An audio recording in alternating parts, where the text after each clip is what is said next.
You know, you hear a lot of people out there tell you how to make money online, and they've done this, they've done that. We're actually going to really bring you the legit story today, and I'm really excited. But as always, we want to start from the beginning. We want to bring you behind that black curtain. So, Dino, we want to share with our audience, where it all started, right?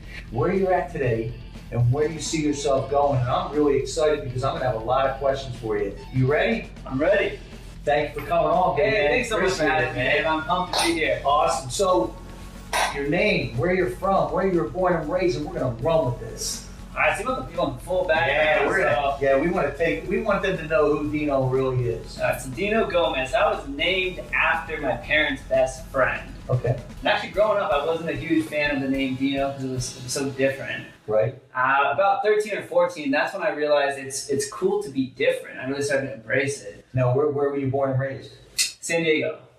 And see, now, if you were from my neck of the woods, Jersey, Philly, New York, Dino would have fit right in. Yeah. So, being from out here, so you were born and raised in San Diego? Born and raised. I'm one of the few out here. You know what we call that, right? Blessed, lucky. Spoiled. Yeah. And blessed and lucky. Because this is paradise, big man. It is. Yeah. I tried to move around a fair amount, but you keep coming back to San Diego. It's so interesting. When I had my sports nutrition store in Vista, people that were born and raised here, they'd say, you know what, I'm thinking about, I go, you can try it, but believe me, you're going to be back. Yeah. There's no escaping. It's unbelievable. No, unbelievable. So born and raised in San Diego. How were you in school? How were you a good student? Do you like sports? Did you like other things? I've always been a huge sports fan. I was always I'd say a B student. Okay. Wasn't like the A student, but wasn't the D student. So right in the middle. Yeah. Even higher than the middle. Did you enjoy school? Did you like school? I had no issues with school. I had a blast. High school was some of the best 4 years of my life. I had a blast in high school. That's awesome. I know that's not everybody's case and so forth. Yeah. I had a blast in high school. It was right when I was about 18, I had figured out that I was going to be an entrepreneur. Really? So I figured it out early, and I was talking with my folks already because I actually did not necessarily want to go to college. You just didn't feel it. Let's go back a little bit though. You were saying, in the beginning, early on, the name Dino, you were kind of like shying away from it. Then at 13, 14, you said, you know what, this might be pretty cool to be a little different, a little unique. Yeah. Where did that come from? That's pretty cool. I had no idea. I can't pinpoint it. Okay. All of a sudden, I just was like, this is a cool name, and just embrace it. Yeah, well, everybody was telling me. It was right about 13 or 14, probably when other people were like, that's a cool name. Everybody was starting to say that. Yeah. But what's funny is that there's a rule of the universe: Dinos don't meet Dinos. It's very rare. Actually, the very first Dino I met was an Uber driver, and this was at age like 22 or something like that. Right. 22, like 25. It was a long span. Yeah. So that's a little bit of a tangent there. But 13, 14 really embraced the name Dino. I've loved it ever since. Everybody tells me it's an awesome name. Okay. So. Now, you said around 18 you knew you wanted to be an entrepreneur. You just had that bug. But before that, did you play sports? What were some of your outlets that you liked? I always played sports. Okay. Yep. What was your sport? Believe it or not, it was actually basketball. All right. Yeah, really? So point guard, Matt Handle, still got it. All right. Floater in the lane over the center. You still play? I still try to play. All right. Whenever you can. Whenever I can. We do the men's intramural league and mess around, have fun. But I'm only 29 now, and I feel like an old man out there on the court. You do? It's just not the same anymore. It's for the first time in my life I'm saying that. It's really wild. It's a little humbling, right? Yeah. So. But hey, listen, if you really trained and wanted to, you just get right back into it. You'd bounce right back. But I know you got a really hectic schedule, building this business, and we're going to jump into that. But I just want to get them a little bit behind that black curtain and know who you are, because I'm interested, man, because we've met a few times, but we never really spent any time together. So this is interesting to me. So 18, you're like, man, I don't want to go down that traditional road of college. And what's cool about this, and where I'm looking forward to where this goes, is it's interesting because you were a good student. right? It's you liked high school, but there's something in you that said, you know what, college might not be for me. Is that pretty accurate? That was pretty accurate. Okay. Yeah, I always knew that that I wasn't gonna fit in that 9-to-5 job, that I wasn't gonna do that cubicle, and that here's the thing: ever since I was young, I could never wear a suit and feel comfortable. All right. Like I have to move. You feel restrained. Yeah. Constricted. So I'm when I very casually dressed guy, generally speaking. Just in the last year or so, I've actually started to enjoy wearing a suit, which is ironic and so forth. But because of that suit, I knew at an early age I didn't want to do anything that would require me to wear formal wear all the time. And well, you know what? That suit now probably works for you to a certain degree because it's on your terms. Right. You know, I'm a very regimented guy as long as it's on my terms. Right. But if somebody's telling me I have to do it, man, that just doesn't go well with me. And that's the entrepreneur, right? That's our DNA, right? And it's a double-edged sword, man, because sometimes it can hurt, and then a lot of times it's a great payoff if you're willing to work for it. So how did that go over when you told your parents? Because are they traditional type people, or were they open-minded to some of your ideas? They're very open-minded, and I've always been very supportive, but that's good. Very strategic as well. So what they kind of told me is, we'll totally support you if you want to do this entrepreneurial thing, but still go to college and have that 4-year degree to fall back on. If you know, how did that feel?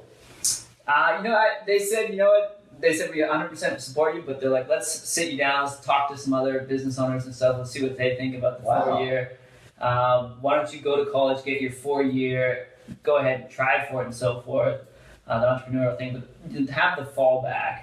And they really said learn on somebody else's dime. So they're like, right after college, don't start your own company. They're like, go get a job somewhere, let them train you, see how everything works, take notes yourself. You know, as soon as something starts to become repetitive, that's when you know you're in that routine. You've learned everything you need to know at that position. And then take that with you. Then take off. So how did that feel when they told you that?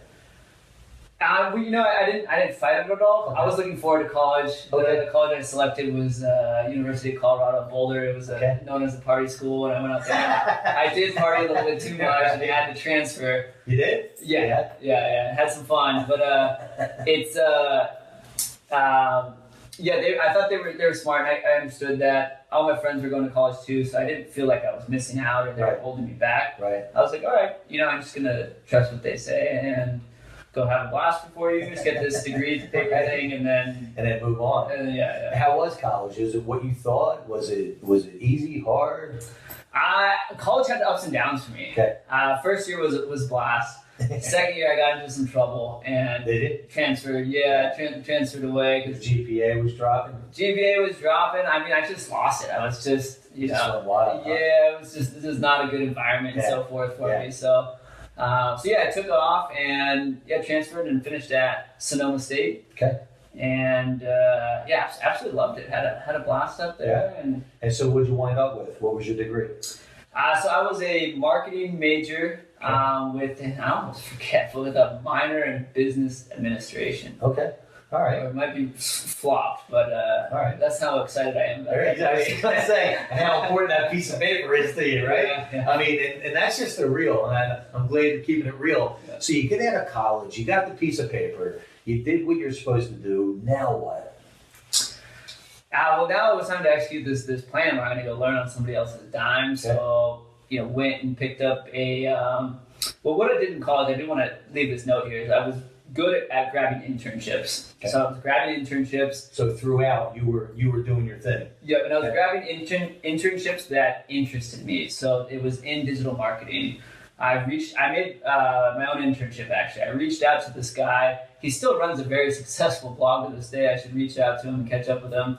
He runs a blog called thebusinessofsports.com. It's like a sports networking website. It's grown into this massive community. But I reached out to him. He was a grad student at the time. I said, hey, I'm a huge sports fan. You have an awesome blog that's starting to really blow up. Do you need help? Somebody writing articles, doing some SEO for you, doing some social media? He's like, absolutely.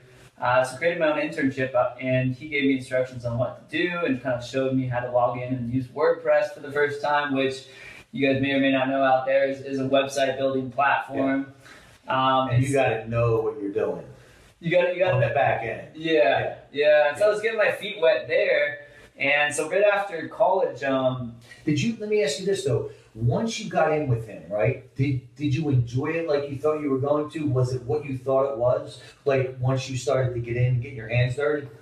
So it was really an aha moment for me in the sense that everybody always had these illusions of these websites that are online, very difficult. You got to be technically sound and some type of crazy nerd to know how to code and what is all code. This. It scares the hell out of me. Yeah. When I hear that word code, I mean, this person's got to have 4 glasses and to code. Right? Yes. Yeah. So what was the trip is when this internship. Working with this guy, he showed me how to log into WordPress, and it's literally like Microsoft Word. That's what WordPress is. You log in and you type, and it's putting it on the page, and you drag colors and images. It's like a Microsoft Word document. Wow. That's how easy it is to build a website now today. And as soon as I saw that, I was like, wow, this whole internet marketing thing that it seems like you're going to have smoke and mirrors. It's all smoke and mirrors. It looks fancy online and stuff, but this is really, really easy. Wow, that's interesting. Huh? Yeah. So that was like, I was like, wow, I just built a website, or I'm building these web pages. This took me, 2 hours to finagle. Wow. Yeah, so that was a trip, and that's when I was like, okay, this I can do. There's some real potential here. Yeah, this internet market I was making up. Right. And a lot of people, techie guy anyway, like, if it's not your world at all, like mine, it is, it definitely can become overwhelming, or you might think it might become overwhelming. But interesting how you found out that, the magic trick, if you will. Well, it's kind of like this Facebook Live with you here, Dave, because I imagine I have no idea, but, probably before you were familiar with the setup and the rig to stream Facebook Live like this and do all this, it might have seemed like a production before you did it the first time. And now I just saw you walk in here and be like, well, here's what I always tell people. It's so funny because I always talk about like taking action where it becomes magical and the people and circumstances come into your life. And when I decided to add to my brand and my company, I was thinking of a podcast, but I didn't want to be in my office, you're in your office, and we're doing it through Skype. It just wasn't enough juice for me, right? It just didn't, to do it on a daily basis or a routine, right? So as soon as I start to move in that direction, Facebook comes out with a live stream, one button. I go, I think they created this for me. One button. I just hit one button. It gives me a 3-second countdown. We go live, and I just I laugh about that all the time. But yeah, I mean, it's amazing that we're able to do this. Yeah, because if you look 3-5 years ago, you'd have to use live stream, and who knows if they were going to charge you just to live stream a show? Because probably about 2010, 11. I had a partner, and we were really thinking about, we started doing our homework in creating our own live stream home shopping network type business. But what you had to do to live stream at that time and the cost was just, absurd. It just didn't make any sense, like that. But now, this is a whole nother animal. Right. It's a whole nother animal. Right. So you start to see, wait a minute. This is pretty easy. This is much easier. I can tackle this. Then what? So those were the internships there. Finished college. Now this was about 7 years ago, so it was when the economy was down. Was graduated from college. Within about 3 or 4 months, I landed a job in a good position. Okay. Now I had it easy at this job too. I want to make this very clear. Right. I had it very easy. It was a 10-minute commute from home. Right. I had awesome coworkers, an awesome boss. It was a growing company, and I was the director of my own department, the internet marketing department. So they told me from the start, we're going to put people under you. Just stay with us, and you're going to be pushed up in this whole corporate ladder. So I had everything for me at this position. There's nothing to complain about. I was there for 3 months where I realized I can't do it. My shirt's tucked in. Like, this is uncomfortable. I can't do it. And I ended up leaving at the 6-month marker. At the 3-month marker is when I started going home every single day after work and working an extra 4 hours. When I got home, building my own website and starting to put together my own agency. Wow. And I was kind of planned for 3 months, grabbed a couple of side clients, And once I had a little bit of side income built up enough to pay the rent, I was like, okay, now you're gone. I'm jumping ship. I'm out of here. Let's give it a try. Love that. And, there's always a way if you're willing to work, right? If you're and also tying into your why. You just knew that corporate world, going in at 9, leaving at 5, whatever that was, right? With the shirt tucked in was just not you, and that became your why to get you out. But you also have the work ethic to make it happen, which I think is really cool. Yeah, well, that's why it's ironic, is because I was working 40 hours there, and now I work about 50 or 60 at least. So minimum. Right. So there's a trade there, but it's for yourself, right. And it's a whole other animal. Right. Yeah, a whole. So when did you actually go on your own full time? So when I went on my own full time, that was just over 6 years ago now. Okay. From October. Okay. So that was I was 23. And what were your services? SEO. Just all SEO? So yeah, that's search engine optimization.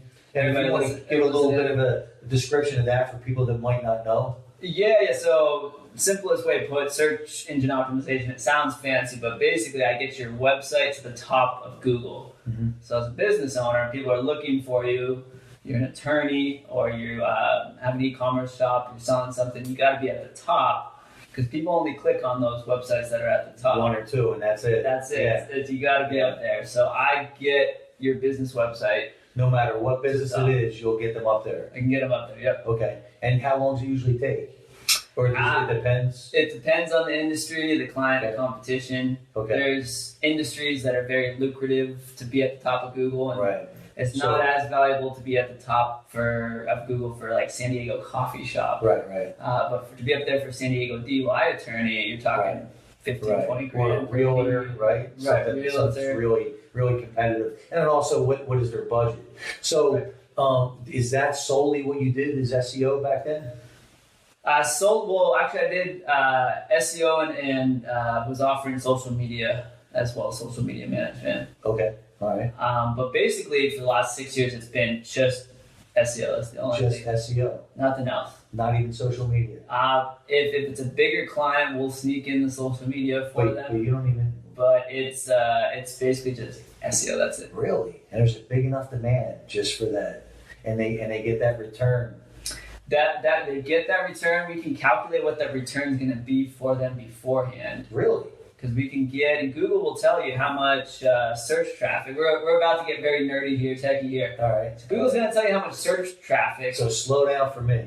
Okay. You let me know. We'll make sure these guys are following around. Yes. Got to play that card for me. That's right. So Google's going to tell you, Dave, how much search traffic there is per keyword. All right. So you can assume that if you're in positions 1 or 2 at the top of Google, you're going to receive a percentage of that traffic. Mm-hmm. About if you're number 1 spot, you're going to receive anywhere from 40 to 60% of that traffic. High. Yeah. Wow. So you just play the numbers game, and you can figure out how much new business that's going to bring you if you're up there. Wow. And so yeah, it's a very lucrative industry. For 2017, SEO is supposed to be the top 9th most in-demand industry in the world. Wow. See, I was under the impression that it was actually going away because of social media, but that's not true. This is according to LinkedIn. I just read this the other day. They have SEO at number 9, so who knows what? I mean, they're looking at what within their network probably. Right. So but you're in the know, so I would think they're pretty credible. Yeah, I mean, it sounds legit. I mean, it sounds right. Yeah. How much of an impact is social media though on the SEO world?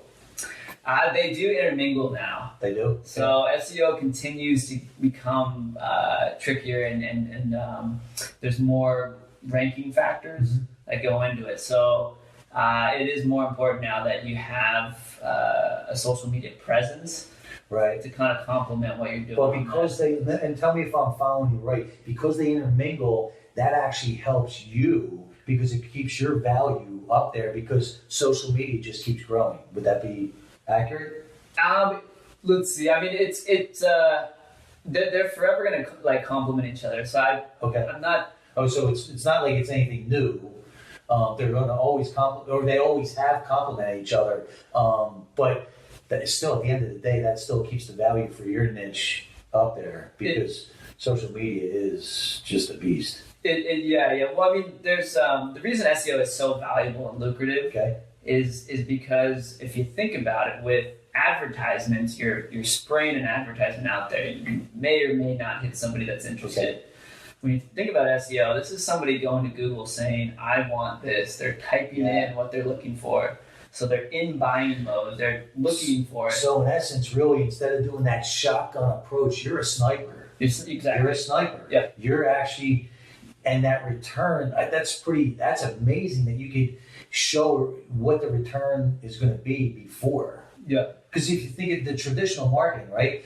Okay, you're going to buy this billboard for this month, and this is how many people are driving by. Yep. But we still don't know, have no idea what your ROI is, or a commercial. Right. Yeah. Exactly. I love that. Now the biggest competitor I can say, and they do complement each other well, though, is this Facebook ads are extremely powerful. Mm-hmm. I am intrigued. If you know what you're doing. If you know what you're doing, but that's a whole different industry. Do you offer that in your services?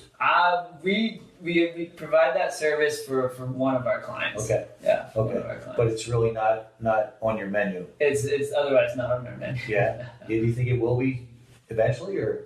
Well, here's the thing. So I rebranded our agency name 4 years ago. Okay. So the agency name used to be Dynamik SEO. So it was a play on my name, Dino, and SEO, because that's what we were doing. Okay. So then I, grew up or whatever, and I decided to change. Don't that. ever grow up. Don't ever grow up. But we rebranded to Dynamik Internet Marketing. Okay. So the reason we did that is because I don't know how long SEO is going to be here. I don't know how long lucrative it's going to be, but when it ever changes, whatever becomes lucrative, should SEO go away, I'm willing to change as well. Yeah, and that's key. Yeah. In business, I mean, that's key, and that's what people need to learn is look, evolution is going to happen whether you like it or not, and you're either going to be ready for it or you're not. The train's going to run you over, or you're going to jump on that train. Yep. So I like that forethought. Before we go any further, Marion, do we have some people jump on? Any comments or questions? Yeah, Jody says hi. Jody, how are you? Thank you for jumping on. And Shane the Train, he says he shared. Big Train, thank you so much. Feeling the love from Philly. I know you guys know Big Shane. Everyone knows him. He might run for mayor soon. Anybody else, Marion? Did Shane give us a choo-choo? Was there a choo-choo in there? Tom Lundegood says hi, the Dave and Dino show, and then his wife, Nicole, says hi, guys. Hey, thank you guys so much. Did Big Shane give us a choo-choo? No, he gave me a bunch of hearts and presents. And then somebody said they were going to break their hearts. All right, there you go. Anybody else with any comments or questions? Kay Mason says basketball, huh? I want a one-on-one, you did, Dino. All right, it's on, Caleb. Let's go. There you go. I'm glad you didn't say me, because I can't play basketball. That's not my sport. Anybody else, Marion? Courtney Lynn Kirshner says, I love that you are interviewing a millennial, Dave. Great. All right, there you go. Threw you right in there. All right. You're right in there. We're millennials. We like them. That's right. And then Tiffany T says, Dave, thank you for all you do. And Dino, you're my biggest inspiration. Love you guys. All right, right back at you, girl. Right back at you. Anybody else? And Troy Flora says, we are sharing it today, so talk about it. Teamwork. Share it out. Yeah, you know what? Thank you for bringing that up. Guys, there's a lot of great value brought here tonight, and share it, because, again, we're talking about the real world stuff. Forget all the theory. This is real world wisdom coming from somebody that started a business from scratch in a world that we're all interested in, man. And I loved earlier that you talked about how there was a lot of smoke and mirrors once you got back there, you know. And I love that you kept it real. So any questions, he's here. He's going to answer them for you. That's what he does. Anybody else, Marion? Just shout out from Christina Logan. Okay. Christina, thank you so much. And Kayla Pedigree. Okay, is that one of yours? And Colin Porter. It's easy to put me on the spot. Hey, you know what? Colin, thank you so much for jumping on, man. He's got a lot of great information. And before we go any further, I know you guys know the Monster Moderator, Marion. That's my ride or die chick right there, man. And she just landed her book. The title of your book, Marion? Resilient. When you hear this story, it will crush all the excuses and make you embarrassed for complaining. That's what I love about. That's what I'm going to love about this book. So make sure you get it. And congratulations, Marion, on that awesome job, girl. Thank you. You're welcome. So Dino, where do you see yourself going with this business? Do you have a partner? Are you by yourself? What's employees? Yeah. So that was a tipping point where I had to decide what I wanted to do with the company at a certain point. It was about. Is this when you switch names? Yeah, it was about a year in. I decided, okay, I want to blow this out and have employees and continue to grow. And I thought about it, and I was like, why did I originally leave the 9 to 5? I was like, I need to keep that end goal in sight. It was to have time freedom and to work on my own schedule, do something I was passionate about, and be comfortable. And what was your why exactly? And so I was like, if I start hiring employees, that's gonna put me back in an office to manage employees and back in a commute that I don't enjoy, even though that was an easy commute. Nonetheless, it's put me back. But it wasn't you. It would be going backwards merely to go up. So I said, luckily with digital marketing, it's very easy to pick up virtual assistants and team members. Yes. It's an incredible business model for that reason. You can keep costs low. You can bring on contractors on a per contract basis as needed. It's a really incredible opportunity for everybody out there who's interested in internet marketing. I highly recommend it because it is a cash flow positive business where you bring on help when you need it. There's really very little overhead involved with it. So I have at this point we have 4 team members on board. We have a developer, and then we basically have 2 SEO contractors and another VA who's a content writer. She writes a lot of content for these websites. And then there's just a lot of strategic partnerships otherwise. Okay. So if I need help with social media management, I say I don't do it, but you have somebody. My buddy over here is who I'm going to recommend. Okay. And so it's a blast because you end up working with and sharing business with a bunch of friends, a bunch of different business partners, and you guys all complement each other with what you're offering. Yes, love it. It's the creating, not competing mentality, which really comes from the courageous point, spot. Because unless you're talking about sports or something like that, when someone is in that competitive mode, it's that fear of lack, right? That fear of lack of abundance, the fear of not enough, and that's a fear, right? And it can never end well. When it comes from fear, I don't know what your thoughts are on that. No, I completely agree with that. Yeah, so I love that. I love that create, not compete. Like Gary Vee says, he wants to build the biggest building without knocking everyone else's down. I love that. I love Gary Vee. That guy's a beast. That guy's a He's a beast. He's talk about a digital marketing. Phenom. Yeah, just beast. Keeps it real too. Yes, I love that kid. And he's changed the game. Yeah, he's changed the game for all of us, which is really, really cool, and I'm very grateful. I feel like he really helped open the door and pave the way for people being real. Yes, and not being a reason why they can't make it. He was the guy that proved that you can wear the street clothes, you can hustle, you can run the agency, you can make millions, you can grow brands, and not have to do it in a certain. You're so right. You know what I mean? We're so fortunate to be able to follow in those footsteps. I think about that all the time because I listen to a lot of his stuff. You're so right. It's right on, man. He's just a pioneer. Yeah. So it was going to take somebody like him that had massive success Yes. to do it, because you can't have somebody do it with a little bit of success. It's not the same. Yeah, you got It's not the same impact. Yeah, And to be able to change that whole I don't even know what word I'm going to use, but especially in my niche, right? The personal development world. I mean, and motivational speaking world, inspirational speaking world. I mean, you know, I look nothing like any motivational speaker out there on the circuit. I sound nothing like any motivational speaker out there. But he started that whole process, because back in the day, it was a suit and tie. Yep. And that was part, like, if you weren't a suit and tie, you're never going to be listened to. Right. You wouldn't be taken seriously. And even the speaking itself, he's changed, because I know back in the day, these guys would literally know when they're going to lean on the podium, right? They knew everything down to the T, and it was always sold. If you didn't know that and do it that way, you're never going to make it. This kid comes out of the gates. I mean, he's $100,000 a talk now, right? Yeah. And he just goes and rolls. Yeah. I love it. I major game changer. He's rad, man. Yeah. I love everything. he Major says. respect. Yeah. Is there so where do you see yourself going now? What's the goal with the organization?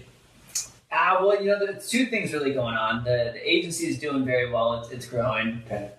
That's first and foremost. Priorities are always do awesome work for clients. Yeah. Make sure they're Value. happy. Like, that is number one. So take that real seriously. The side project that I've been working on for about 2.5, probably 3 years now is called Dynamik 365. Okay. So that's a blog I started because I ended up with a lot of people reaching out to me saying, how do I do SEO? What is SEO? How do I get started? Because there's no formal education. They want direction. So they're like, what do I do? So instead of repeating myself and doing, kind of emailing back and forth the same thing, I was like, I need to start shooting training videos and show people how I did it. And so I have a bunch of free trainings out there now. It's got to be something like 50 videos out on YouTube now. A lot of them are doing pretty well, and I'm basically teaching people step by step how to do SEO. And so that's kind of my passion project, is to help 500 people leave their 9-to-5 job and start a successful SEO company. Oh man, awesome! How many do you have? I need to take a running tally count, but Okay. I'd say right now we're probably at that like 47, 48. Beautiful, man. And there's a couple of really cool stories in there. Really? So, yeah. I'd see, and if we can, maybe you can share one or two. But I got a question for you. How do you tie? Because I know you're real successful with YouTube, right? You've had some pretty good success with YouTube. Yeah. How do you tie that in with the SEO? Like, how does that complement one another? Well, there's something it's basically called YouTube SEO. Okay. So with YouTube, you have the choice, kind of like on Facebook Live, you have the choice of what you're going to name your video, Okay. the description you're going to give your video, where it's going to link to, The tags, the right? tags on it, those types of things, and then also where it's syndicated out online. Okay. So with YouTube, people do YouTube backwards. They shoot a content and then they give it a title. What an SEO expert does is they research, what are people looking for on YouTube? Oh, somebody's looking for how to learn SEO. Okay, I'm going to make a video about how to do SEO. Okay. So that I'm fulfilling the content they're looking for. So the content is shot and produced based on what people are wanting, and then you actually use that keyword phrase that people are looking for. You put that in your YouTube title, you put that in your YouTube description, you use it a couple times in the description, you put tags. Here's a great YouTube hack. Okay. Whatever niche you're in the description of your video, you want to go ahead and tag the biggest channels, like one or two of the biggest channels in your niche. Now here's why. When you're on YouTube, on the right-hand column, you have related videos. Now how does YouTube decide what's related? They use the keywords in your title and in your description to decide what's a related video. So if you're doing personal development and Gary Vee's doing personal development, and all of a sudden you shoot a video talking about how awesome Gary Vee is, there's a good chance when people are watching Gary Vee videos in the future, your video is going to pop up because you're talking about Gary Vee as well. And it doesn't even have to be, the whole video doesn't even have to be Gary Vee. You could just mention them. You could just mention them and name the title of it.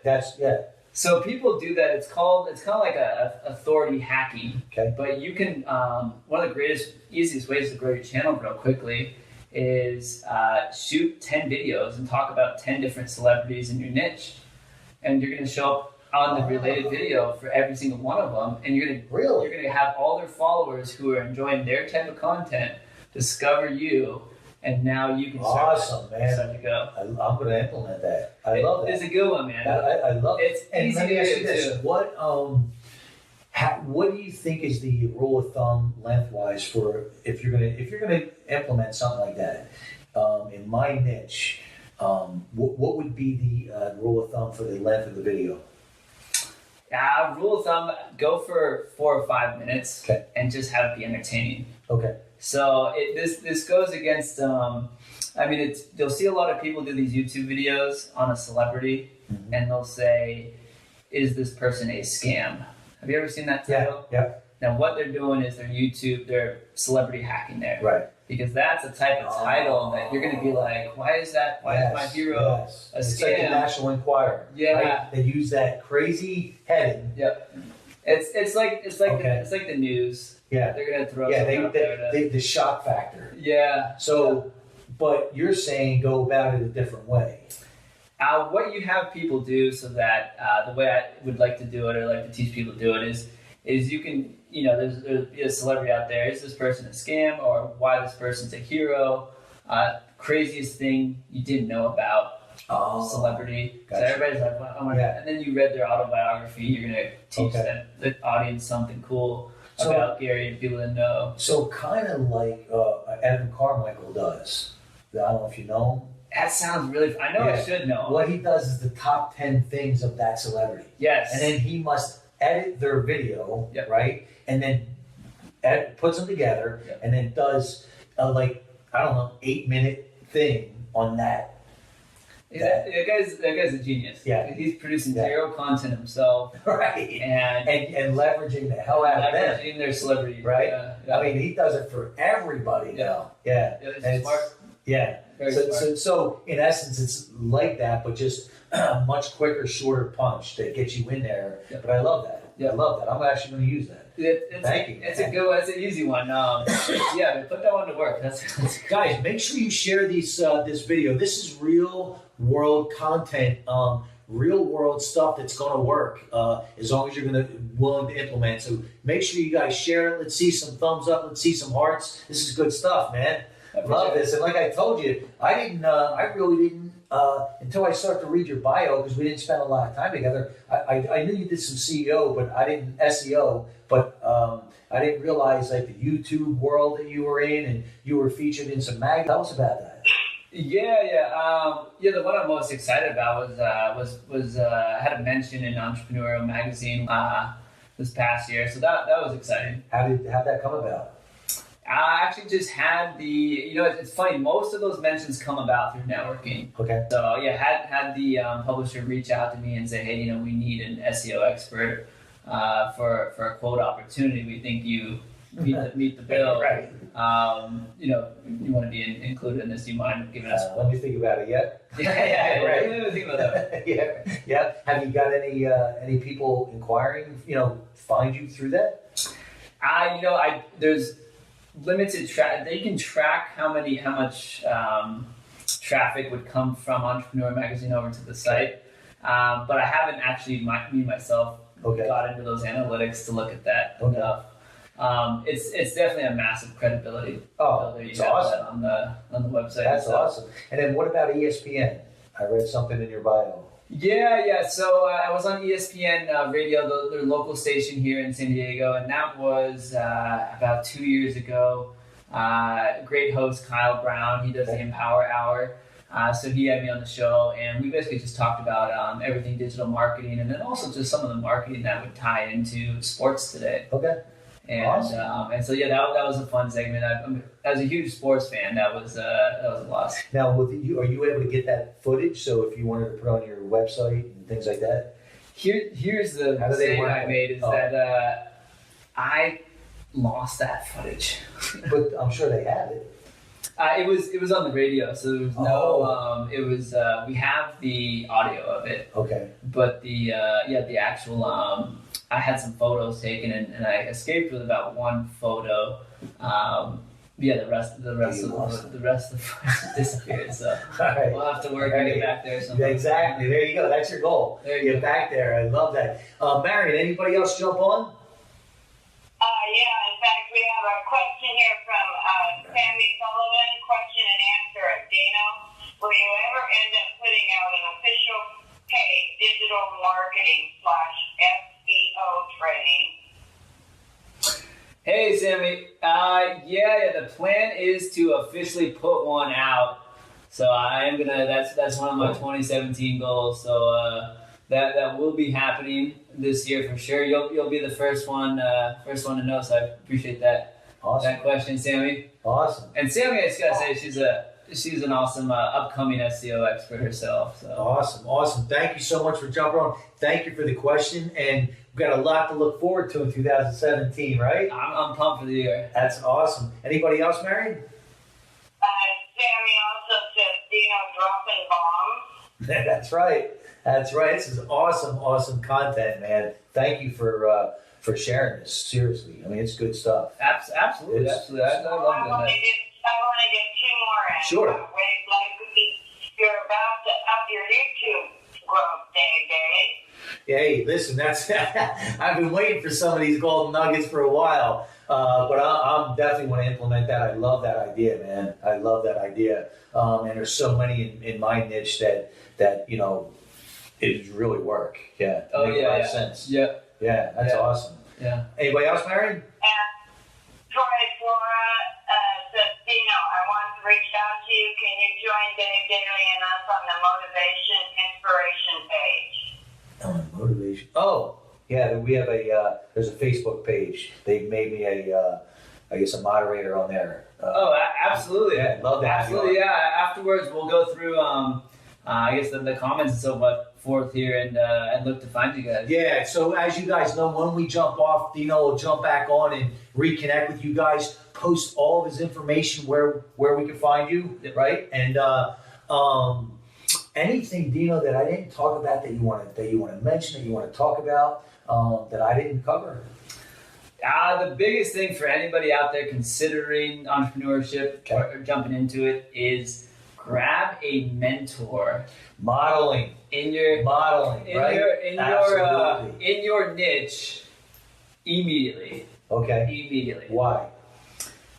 Just the easiest, quickest, fastest, best hack in business is just surrounding yourself with people who are that level up from you. That have been there and done it. And whether that's paying to get into a mastermind or whatever it is, let those guys just, because you're going to spend hours and years and trying to figure it out yourself and getting. Love that, man. Modeling, number one. That's the easiest, just do it. Like you said, the best way to hack, right? And cut that time down and the money down. And a lot of people, change that paradigm where you can find that coach or find that mastermind group that you connect with. It's not an expense. It's an investment, right? It's an investment in yourself. And when I had my sports nutrition store, right? People would say, wow, do I need this? Do I need that? Well, for what you're telling me in your goals, yeah, you do. And if you can find a better investment, let me know, because there's not a piece of property in this world that's more important than you and your health. Yeah. And I completely agree. Absolutely. 100. Right? Yeah, 100. So we always end the show the same way, and I know you have an idea what that is. Okay. But for the people that don't, I'm a firm believer, and I'm sure you are too, that we can only be in one state of mind at a time. So if you're in that victim state, it's impossible to be in that gratitude state at that moment, right? And when you're in that gratitude state, there's no other room for anything else. Mm-hmm. So if you could be in that unstoppable state the majority of your day, how would that feel? That would feel amazing. Pretty good, right? Yeah. And life always makes the rules. Unfortunately, me and you don't make the rules, right? Life says, and always ask questions. And right now, life is saying, Dino, You want to purr like a kitten or roar like a lion. Roar like a lion. Oh, man. Yeah. So we're going to take this out Monster Motivator style on 3. 1, 2, 3.